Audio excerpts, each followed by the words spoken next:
Bueno, bienvenidos y bienvenidas a un nuevo episodio de Comunicación Naranja. Yo soy Lara Berenguer y hoy tenemos aquí con nosotros a Lorena Carreño, CEO en la agencia Marketing Q.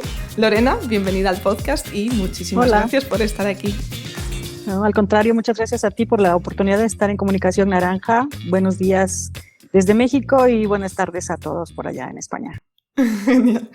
Hoy en Comunicación Naranja pues hablamos precisamente de comunicación, de cómo ha cambiado el trabajo de las agencias gracias a la digitalización, de la eliminación de fronteras, que nos ha traído la globalización, la tecnología y también de cómo vemos el futuro. Como comentaba Lorena, eres CEO en la agencia Marketing Q, que es una compañía mexicana que desde el año 92 trabaja para ofrecer estrategias de comunicación 360 a las empresas. Así es. Así es, ya tenemos tres décadas prácticamente. Qué genial. Me alegro un montón de ver una agencia con tanto recorrido. También has sido presidenta de la Asociación Mexicana de Profesionales de las Relaciones Públicas. Y hoy en día eres la presidenta, ¿no?, del Global Women in PR México. Que es, sí, también eso ha evolucionado un poco y pues bueno, hay muchos temas, pero tú dime por cuál empezamos. Sí, un poco de la trayectoria de Marketing Q. Claro, sí. Lo primero que me gustaría preguntarte es eso, sobre tu experiencia en el mundo de las agencias y ya que cuando comentaste, ¿no?, en Marketing Q, pues me imagino que el panorama digital era muy diferente al actual. Sí, totalmente. Bueno, me toca una parte del último milenio, digamos, del último siglo. Y pues bueno, empezamos nosotros como lo sabíamos hacer, trabajando de uno a uno con los medios tradicionales, porque eran los únicos que existían en ese momento, ¿no?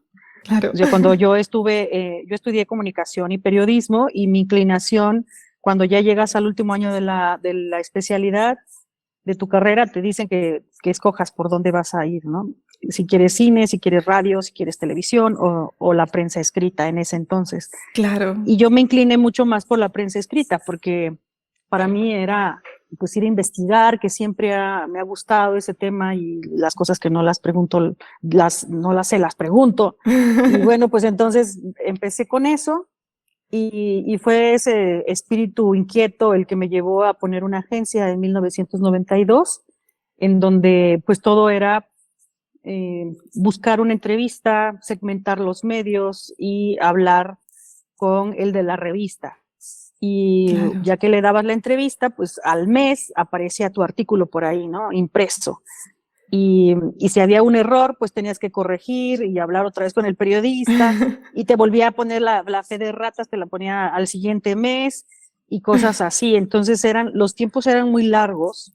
Claro, mucho más. En ese momento, y el medio por excelencia que ganaba la nota, pues era la televisión, ¿no?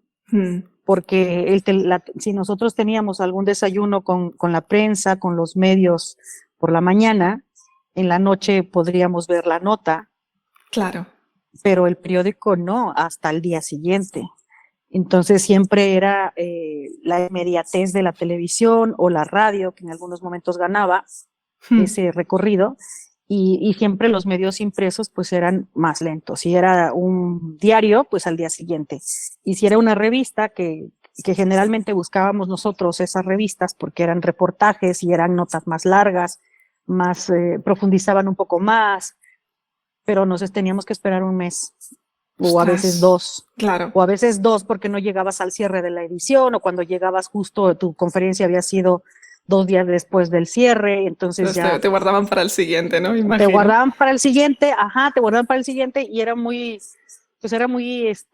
teníamos que ser muy pacientes, ¿no? Para recuperar ese dossier, hacer esos clippings, hacer todo el análisis, pues teníamos que esperar. Pero era muy emocionante porque pues no sabías cómo iba a resultar tu trabajo hasta mucho después. Claro. Nosotros como agencia, Marketing Q, empezó en el año 92, pero siempre fue en el área de tecnología. Entonces, la tecnología creció con nosotros y evolucionó con nosotros, entonces era muy natural, digamos, estar en un GoToMeeting o esos chats que había antes, ¿no? el bulletin board,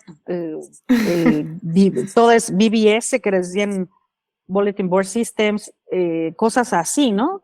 Pero al principio, por ejemplo, yo mandaba un fax o yo mandaba la nota hasta después llegó el correo electrónico y mucho después los encuentros vía red a través de GoToMeeting o estas plataformas que empezaban a hacer como que son los bisabuelitos del Zoom y del Google Meet ahora, ¿no?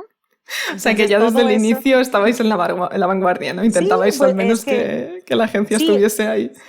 La verdad que sí, porque eran nuestros clientes, algunos de ellos eran nuestros clientes y nosotros implementábamos esa tecnología que traían nuestros clientes. Entonces, para nosotros fue como que muy natural ese paso de ir hacia una plataforma digitalizada, pero quienes no la tenían, pues teníamos que volver al método tradicional, al método de siempre, y era complemento. Lo sigue siendo todavía, ¿no? Sí. Lo sigue siendo aún 30 años después o 25 años después por lo menos, sigue siendo así. Entonces no fue un paso tan difícil el dar esa sistematización en nuestros procesos, pero sí teníamos que educar un poco a la gente, ¿no? Claro, que al final teníais un poco más de conocimiento que vuestros propios clientes quizás y sí, había que llevarles por el camino. Sí, porque los que no eran generadores de esa tecnología, pues teníamos que volverlos. Y ahora pues manejamos que el cliente que tiene Webex, pues lo tenemos en Webex. El que está en Google Meet, pues Google Meet. El otro te habla por Zoom, pues por Zoom. El otro te dice que te conectes a la liga, que es la plataforma interna de ellos, pues bueno, también. Claro. Entonces yo tengo dadas de alta todas esas plataformas en mi móvil, porque son diferentes clientes. Sí. No, porque los clientes te dicen, ahora mismo te puedo decir cuáles tengo, ¿no? Por ejemplo, con uno de los clientes que manejo, tengo Webex. Con el otro tengo GoToMeeting, con el otro Zoom, con el otro Teams y con el otro Meet de Google. Todas. Entonces, pues prácticamente todas y las que se vayan acumulando si alguien escoge esa plataforma, ¿no? Afortunadamente entonces, la verdad tengo que sí la sensación bueno, de que hoy en día es un poco más fácil lo que dices tú, ¿no? De te registras en esta plataforma, te haces la cuenta o ya la tienes. O sea, tengo la sensación de que al menos es un poco más fácil el decir tengo varias opciones. Tengo varias opciones. Antes pues no había y yo nunca dejé de trabajar el face to face con los... claro. Quizá por nuestra parte latina, que nosotros somos más de ir y tocar y ver y saludar y si te quieres comprar algo, al menos hasta hace 10 años, pues tenías que ir a tocar, ¿no? Vas a la tienda y quiero tocar la textura de la tela que quiero comprar.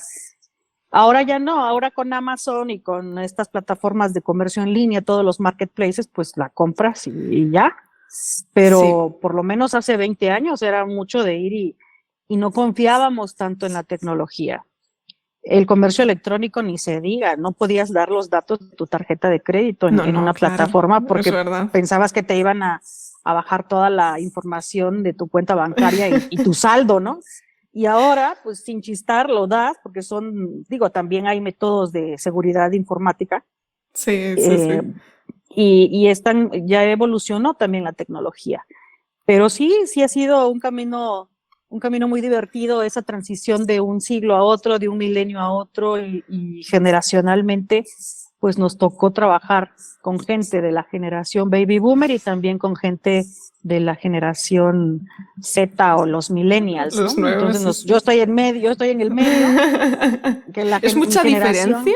¿Es mucha diferencia? Pues mi generación es la X y a mí me cuesta un poquito trabajo adaptarme a los muchachitos centennials o pues trabajar con uno de la generación baby boomer que no sabe por dónde al principio, por ejemplo, que no le sabe mover a la computadora y los otros que te dan clases, ¿no? Te dan cátedra a los centennials porque ellos sí que lo saben hacer y rapidísimo.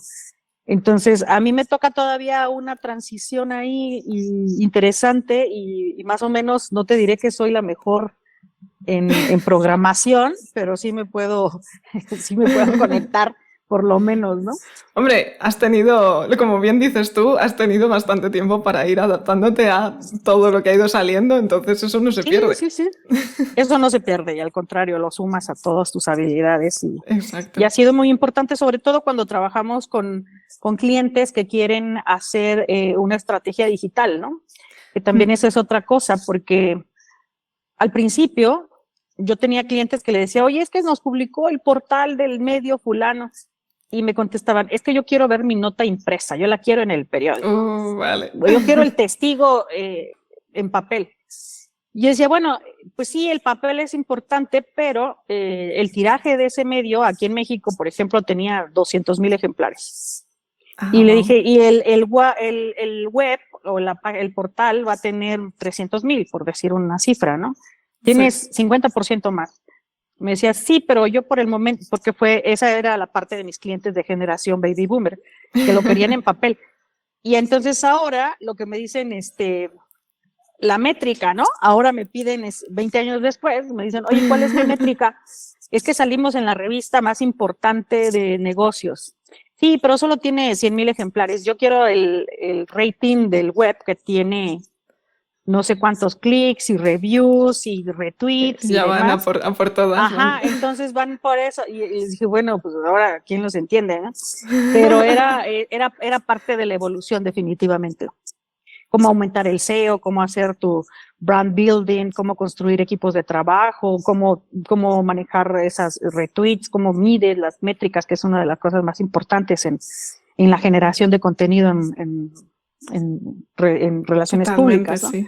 Entonces, pues ahora lo que buscan es eso, ¿no? Ahora te dicen cuál es la métrica, cuál es el reporte, a dónde llegamos, quién me leyó, bueno, pues estamos en eso. Pero al final de todo, la estrategia sigue siendo la misma. ¿Quiénes son tus stakeholders?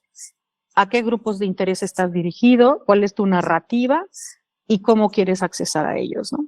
Entonces, al final es exactamente lo mismo, lo que cambió un poco y no al 100%, porque siguen existiendo los medios impresos. Y mientras sigan existiendo, yo digo que nuestro análisis mediático tiene que estar dividido en medios tradicionales y medios digitales. Porque también me han tocado claro. Algunas personas que su estrategia solo la basan en lo digital. Y vale. yo, desde mi punto de vista, está incompleta. ¿Te adaptas a ellos normalmente? O sea, quiero decir, si alguien te pide, por ejemplo, estrategia digital completamente, ¿te adaptas a ellos o intentas llevarles también al offline? Yo lo que hago es hacerles la estrategia mediática. Y los medios, mientras exista la radio, mientras exista la televisión y los medios impresos, pues tenemos también que ver una estrategia de acceso a ellos. Claro. Yo no puedo basar una estrategia de relaciones públicas solamente en lo digital, porque va a depender del target al que va el producto, las audiencias a quien va dirigido el mensaje, pero definitivamente mientras sea un medio, sí lo tengo que considerar. A lo mejor la balanza cambió y antes era el 80-20, ¿no? El 80% los medios tradicionales y el 20% los digitales. Y ahora quizá está al revés, ahora 80% son los digitales y 20% los tradicionales, pero mientras sigan existiendo, yo los voy a seguir considerando una estrategia de difusión de relaciones públicas. Hoy en día, ¿dirías que es más complicado, perdona que te interrumpa, dirías que es más complicado conseguir la publicación en prensa escrita, o sea, que en online, o están ahí más o menos igual de complicado de trabajo que requiere? Yo creo que va a depender del interés de la nota. Claro. Sí, el interés de la nota. Es verdad que eso es esencial, sí. Sí, eso es muy, muy importante. Si tú tienes una nota que está una buena noticia, ni siquiera te cuesta trabajo. Sí, que te va a ser súper fácil publicar en cualquier sitio. Porque tienes la bomba mediática, ¿no? Cuando tienes una muy buena noticia, entonces yo lo que les asesoro a mis clientes es que me den esas buenas noticias, ¿no? Porque luego quieren volumen de información. Y no se trata de volumen, se trata de alcance al grupo objetivo al que quieres llegar. Exacto. Entonces, no podemos decir, todos quieren, es que el mes pasado me diste un dossier con 24 menciones y ahora en este mes quiero 30. Y la pregunta que yo les hago es, digo, ¿y de dónde saco más medios si son los mismos? O me trajiste 100 notas, ahora quiero 130, 143. Y por fin lo logras porque invitaste a muchos medios y hablaste con los bloggers y hablaste con los influencers y tienes menciones y por fin logras llegar a las 130 y entonces te la cambian. Para el siguiente mes tiene que ser 150. Y te desgastas y es un estrés tremendo y vuelves a cumplir en el siguiente trimestre y ya lograste las 150, ahora son 200. Entonces es una carrera que nunca vamos a ganar. Claro. Y lo que yo les he dicho es que no es así. Lo que tienes que hacer es la dirección de tu información hacia dónde quieres llegar. Y yo prefiero que me publique un medio que tenga un alcance súper puntual al target al que voy, que muchos que no tienen ese objetivo y porque no me van a hacer más menciones, sí, pero no son menciones de calidad. Claro, la calidad de la mención es mucho más importante al final que la cantidad de las menciones. Así es. Entonces, eso es lo que yo estoy tratando de decirle a mis clientes y bueno, algunos me entienden, me siguen, otros definitivamente están perdidos porque traen el número. Claro, los objetivos numéricos al final. Sí, los objetivos numéricos porque Brasil llegó en nuestra región, por ejemplo, mucho, México y Brasil compiten mucho en ese sentido, ¿no? Es que Brasil logró 150, nosotros en México tenemos que llegar a 151 por lo menos, ¿no? Vale, y ya con otros, entonces es un competidor así como que natural en la región y con Colombia, con Argentina, con Chile, con Perú, esos son menos, ¿no? Por ejemplo, aquí México siempre a veces gana en un trimestre y luego el siguiente trimestre nos gana Brasil, pero volvemos a recuperar en el otro trimestre nosotros y nos llevamos muy bien con el equipo de Brasil y todo, pero es como una competencia interna ahí a ver quién puede llegar más. Y yo lo que les he dicho es, bueno, aquí vamos a trabajar más en calidad de contenido y no en cantidad de menciones, porque al final lo que queremos es contribuir a las ventas de la empresa, contribuir a las ventas, al manejo, a la construcción de la imagen, a la construcción de la reputación y al mantenimiento de la reputación corporativa. Entonces, no se trata de cantidad de notas, se trata de contenido que nuestros clientes, porque nos consideramos también parte de las empresas de nuestros clientes con los que trabajamos, porque somos una extensión de su equipo. Exacto. Nosotros trabajamos de la mano con el área de marketing y con el área de comunicación corporativa. Entonces, es muy buena filosofía esa, me gusta. Sí, nosotros somos una extensión de su equipo, entonces ya nos ponemos la camiseta y trabajamos en consecuencia para lograr el objetivo común. No por ser un externo, digamos, por ser un proveedor de servicios de consultoría, no debemos tomar en cuenta esa filosofía empresarial, ¿no? Y vamos de la mano con nuestros clientes. Entonces sí, hacemos esas reuniones, a veces nos reunimos a nivel regional y ahí es donde contestando alguna de las preguntas que me decías que podía surgir aquí, es trabajar, el objetivo es regional. Claro, porque al final, cuando comenzasteis teníais también equipos en Brasil y en otros países, o bueno, eso surgió después. No, bueno, al principio como agencia no. Estuvimos solos en México como 8 años, más o menos, como unos 8 o 9 años, y siempre fue tecnología. Como en el año 12 empezamos a trabajar cuentas de otros sectores, principalmente farmacéutica. Y ahí fue cuando empezamos a hacer aliados estratégicos con otros países de América Latina. Vale. Sí, Después, cuando ya empezó a evolucionar un poco más la agencia, ya cuando teníamos como casi 18 años, como a los 18 años, ya cuando éramos como mayores de edad. Justo, ¿no? Es como muy buena edad para empezar sí, con como ya empezamos a la parte global. Y entonces empezamos globalizándonos con Louis Team, que es una agencia en Londres, y también la tienen por allá en España, está con oficinas en Madrid y en Barcelona. Y nosotros trabajamos mucho siendo su partner aquí en México. Ellos están en 50 países más o menos, de manera directa, y en otros de manera indirecta a través de socios. Entonces nosotros estamos como socios de ellos en México. Y nuestra responsabilidad pues es entrar a la junta con ellos y ahí es lo mismo, pero a nivel global. Y logras sentarte en la sala de juntas en donde te van a dar el lugar de comunicación estratégica. Entonces, con nuestros clientes ha sido así. Al menos en mi experiencia, poco a poco nos fuimos ganando esos lugares y esos terrenos en donde pues nos veían como marketing, ¿no? Es que ustedes se gastan el presupuesto, ¿no? Es que nosotros somos los de comunicación estratégica, los de marketing son los de al lado. Pero Exacto. poco a poco. ¿Y quién va a hacer el discurso? Sí. ¿Quién va a hacer el discurso del director general? Pues le toca relaciones públicas y aquí está la propuesta, ¿no?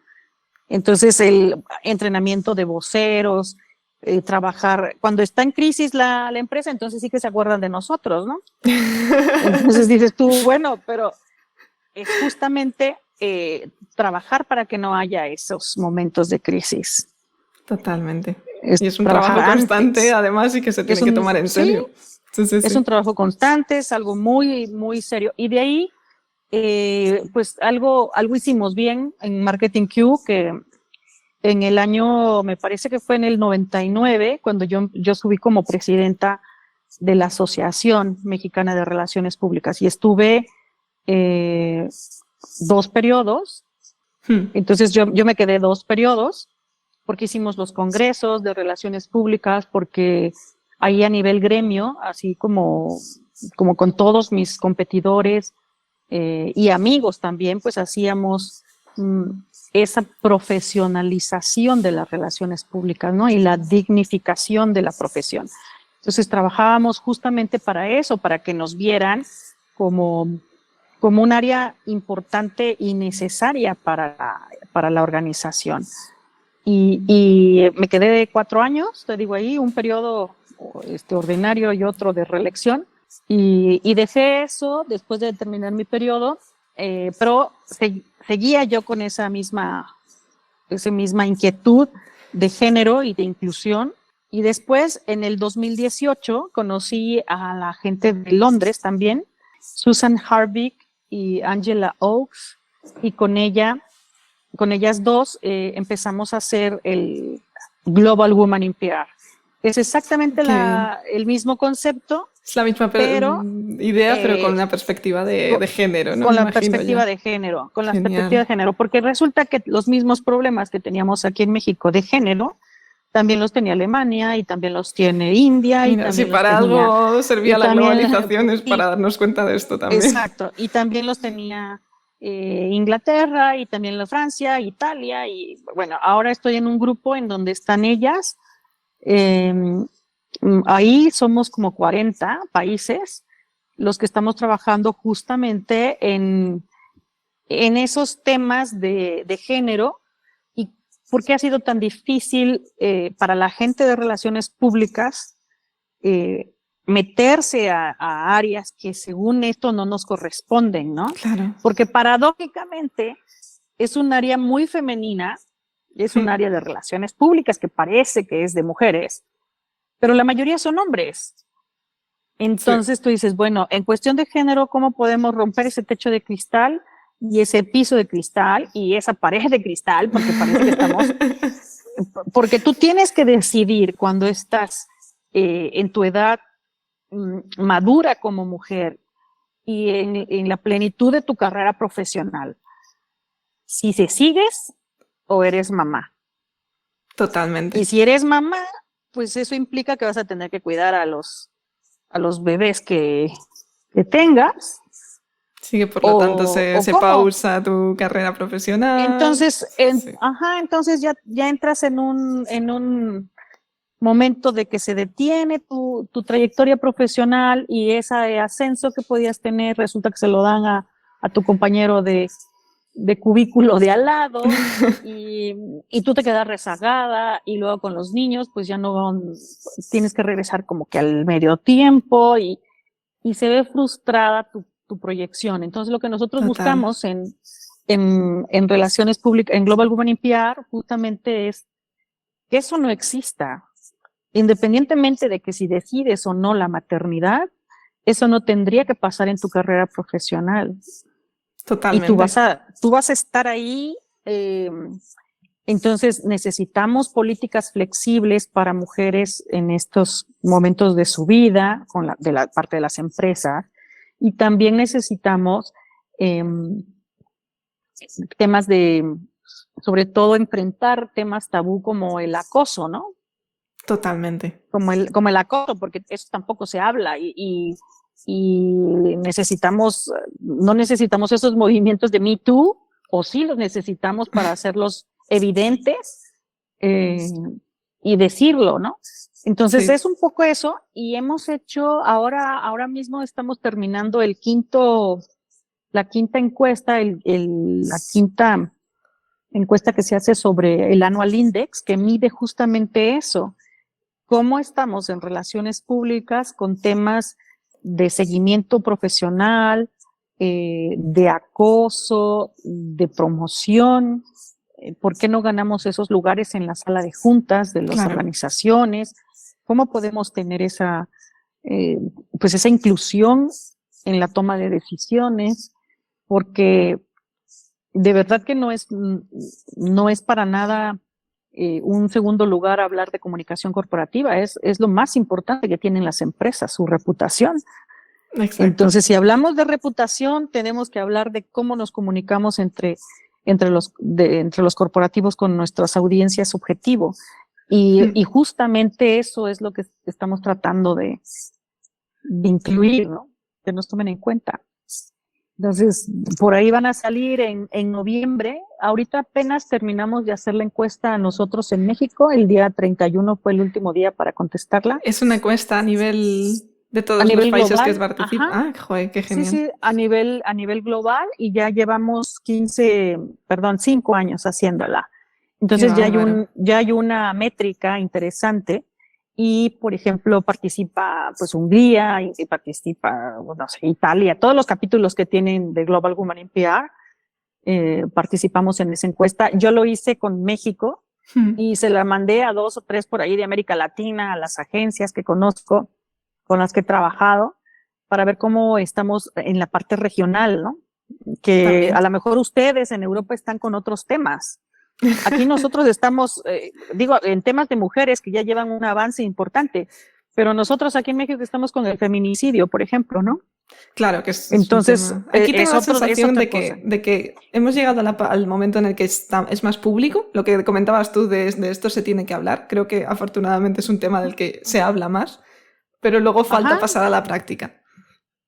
Exacto, pero bueno, por lo menos ya llevamos un paso. Antes ni siquiera lo hablábamos. No, y estas encuestas que comentas tú, además, son parte del trabajo para poder ir analizándolo. Además, tenemos los datos que dicen que esto está pasando. Aquí está la información, ¿no? Exacto. Entonces aquí tenemos otros problemas, ¿no?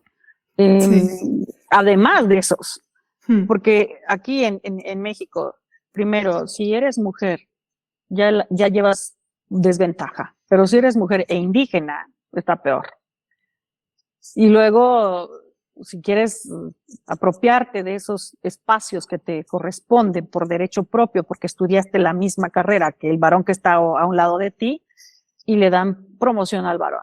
Entonces, ¿por qué pasó eso? Porque tú no alzaste la mano como mujer, porque no lo pediste, o porque pasan cosas que intuitivamente tú dices, es que no estoy preparada. Estoy al 95% y no voy a aplicar para una promoción porque estoy al 90%. Porque no soy suficiente, es verdad. Ajá, porque nosotros nos hacemos el handicap, ¿no? Y el de al lado, el hombre de al lado está preparado al 60% de las capacidades que requiere el puesto, pero él alza la mano y se la dan a él. Totalmente. Porque él toma la decisión de hacerlo y nosotras no. Entonces, ¿por qué? Es un tema de pensamiento, estamos configuradas así. Claro, son muchas capas, hay muchos factores que porque tú dices, aplican. Pues, espere, es que ella estaba mejor preparada y ¿por qué no se lo dieron a ella? Pues que ella no pidió la promoción. Entonces tú dices, give me a break, ¿por qué? ¿no? Exacto, Ajá. exacto, total. Entonces tú dices, bueno, ¿y por qué no? Eso a veces ha arrojado un poco el estudio. Y tú dices, bueno, si estaba mejor capacitada, ¿por qué no? Entonces yo creo que ahí hay que implementar esa comunicación, primero entre nosotras mismas y luego sacarla esa parte mediática que nos ayude a difundirla, ¿no? Esos aliados estratégicos que son los medios para que nos ayuden a difundirla. Y así es la vida más o menos de las agencias.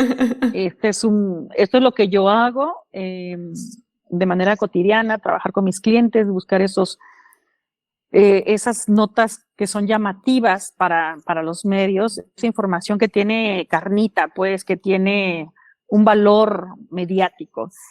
Y ya la información que no nos deja mucho, si la quieren para que cuente ahí el número de boletines que hicimos, pues bueno, se las mando. Pues, depende del cliente. Depende del cliente. Y yo también se lo hago, pero estoy segura que eso no tiene resonancia, pues eso no importa si me publican o no, porque eso es parte del compromiso que hay que, pues, decirle al cliente hasta que entienda que no es número, sino es calidad, ¿no? Total.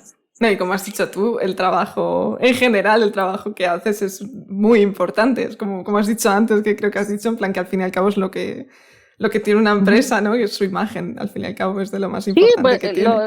Lo más importante que tenemos, el valor y el activo más importante es la reputación. Totalmente. Entonces, si tú no estás cuidando la reputación, qué es lo que dicen de ti y qué es lo que dices tú mismo de ti, pues estamos fritos. Y lo que vale más es lo que dicen de ti, ¿no? Entonces lo que tenemos que buscar es cómo lo decimos. Exacto.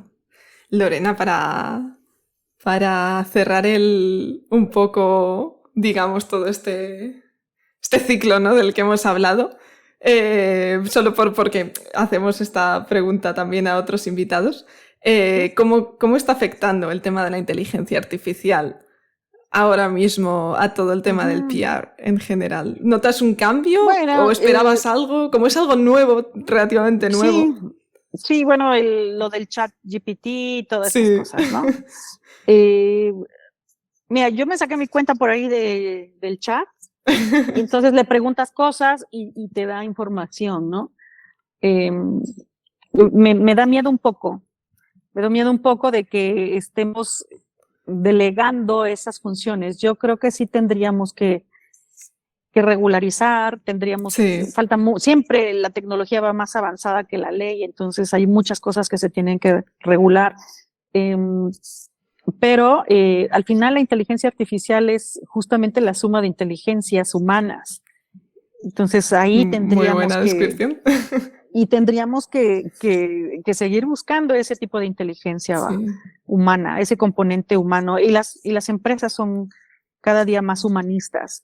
Si tú volteas a ver los propósitos de las empresas, cada vez estamos más enfocadas a los Objetivos de Desarrollo Sostenible de la ONU, a los ODS, y también la pandemia nos puso de cara y nos deja claro que tenemos que ser mucho más humanos. Entonces, yo creo que la inteligencia artificial ha sido un gran avance en algunas acciones de la vida cotidiana del ser humano se implementará, pero me refiero a la robótica y a todas estas cosas que no es nuevo, pero sí que tendríamos que tomárnoslas con un poco de precaución. Nos quedamos con el factor humano, entonces, que de momento aplicamos a la inteligencia. Totalmente. Lorena, pues de verdad, muchísimas gracias por todo este viaje, por explicarnos también cómo ha sido la evolución del trabajo en la agencia. Muchas gracias también por toda la explicación acerca de la parte de la perspectiva de género también, de verdad, muy admirable, y muchas gracias por lo que haces. No, muchas gracias a ustedes por esta oportunidad, por este espacio, por esta comunicación naranja y pues nada, que sirva de inspiración para alguien más. Genial, nos quedamos con eso entonces. Muchísimas gracias, Lorena, y hablamos pronto. Claro que sí, hasta luego.